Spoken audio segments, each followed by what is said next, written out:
Et sur le plan judiciaire, la décision d'un non-lieu définitif dans le dossier pourrait tomber d'ici à la fin de l'année.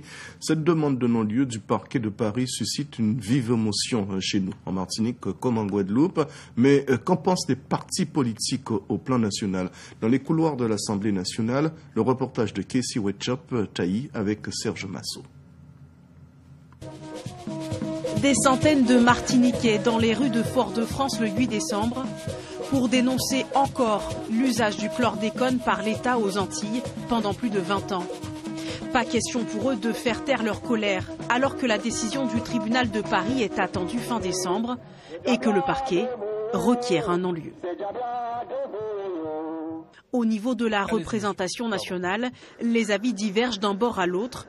La majorité estime être force de proposition. Nous, la majorité, on est très conscient de la problématique qui a lieu aux Antilles sur le chlordécone. On y met les moyens, on est conscient de la responsabilité de l'État.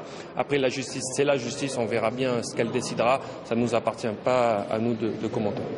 Des réponses jugées insuffisantes. La NUP et le Rassemblement national appellent l'État et la justice à leurs responsabilités. Nous sommes solidaires avec nos compatriotes des Antilles. Marine Le Pen a toujours été très claire sur cette question.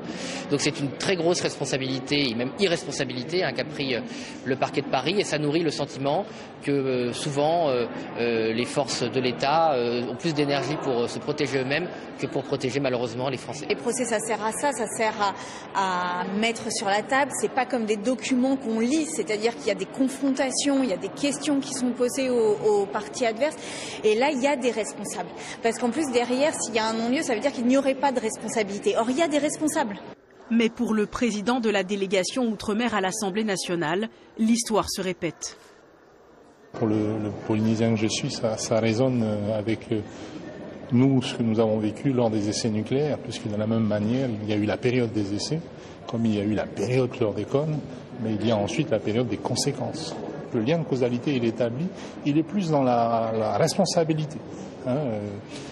Les uns et les autres se rejettent la balle, jouent sur des procédures, jouent sur les dates. Et c'est pour ça que je pense que la solution sera politique. Elle ne viendra pas de la justice, elle viendra du politique. La décision de justice est en tout cas attendue d'ici fin décembre. Si le non-lieu définitif est prononcé, les associations de victimes devraient faire appel.